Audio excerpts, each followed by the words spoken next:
नमस्कार, मैं लूणाराम और आप देखना शुरू कर चुके हैं मेरा यूट्यूब और फेसबुक पेज। बाड़मेर जिले के पचपदरा का रहने वाला रतन सेन, 4 साल पहले ही रतन सेन की सरकारी नौकरी लगी थी रेलवे में। और रेलवे के बामसिन जो लोकेशन है, जगह है रेलवे स्टेशन, वहाँ पर वो ड्यूटी करता था, कार्यरत था। 4 साल पहले ही शादी भी हुई थी रतन सेन की। और सबसे बड़ी बात कि शादी के बाद अब उसे एक बच्ची भी थी।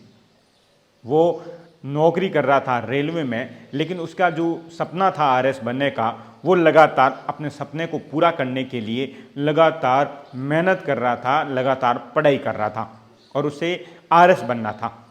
वो सरकारी नौकरी तो 4 साल पहले ही ले चुका था, लेकिन उसका जो सपना आरएस बनने का, उसी को लेकर लगातार जज्बे के साथ, मेहनत के साथ, जो उसमें हमेशा देखने को मिलती थी, उसी के साथ वो लगन से पढ़ाई कर रहा था ताकि अपने सपने को पूरा कर सके और आरएस बन सके। वो उसकी ड्यूटी है वो रेलवे में और बामसिन जो जगह है वहाँ पर थी। तो ऐसे में वो पचपदरा से कल निकला अपनी ड्यूटी पर जाने के लिए। पूरे परिवार में खुशियाँ तो हमेशा रहती थी, क्योंकि एक तो सरकारी नौकरी रेलवे में और एक भला पूरा परिवार में सब सदस्य और खुश।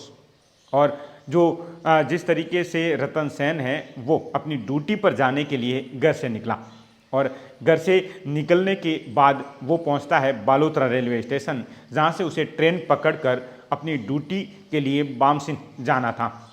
वो एक पैसेंजर ट्रेन मिलती है और उसमें जब वो चढ़ने लगता है तो उसी दौरान उसका पैर जो है वो रेलवे प्लेटफार्म और ट्रेन के बीच में फंस जाता है और उसके बाद में उसका जो पैर है वो कट जाता है, जिससे उसकी दर्दनाक मौके पर ही मौत हो जाती है। घटना की सूचना पर जीआरपी पुलिस मौके पर पहुंचती है। शव को राजकीय अस्पताल की मोर्चरी में रखवाया जाता है और पोस्टमार्टम के बाद में परिजनों को सौंप दिया जाता है। जिस तरीके से जो लगन थी रतन सेन की आरएस बनने की, वो जो जज्बा था वो देखने को मिलता था। और जैसे ही इस घटना की जानकारी परिवार को मिली, परिवार का रो रो कर बुरा हाल हो गया। परिवार में मातम छा गया।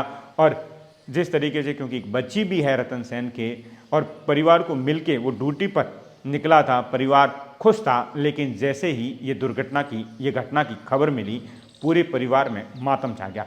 पूरे परिवार का रो रो कर बुरा हाल हो गया, क्योंकि जिस तरीके से पूरे परिवार को खुशियाँ देने वाला, पूरे परिवार में जिस तरीके से आरएस बनने का जो जज्बा इस रतन सेन में देखने को मिलता था, पूरा परिवार इसके हौसले को भी बढ़ाता था ताकि वो एक दिन अपने सपने को पूरा कर सके, आरएस बन सके। लेकिन भगवान को न जाने क्या मंजूर था, वक्त को न जाने क्या मंजूर था, इस समय को न जाने क्या मंजूर था कि वो दुर्घटना का शिकार हो गया। और जैसे ही वो पैसेंजर ट्रेन में चढ़ रहा था, उसी दौरान उसका एक पैर है वो प्लेटफार्म और ट्रेन के बीच में आ गया और कट गया, जिससे उसकी मौके पर ही दर्दनाक तरीके से मौत हो गई।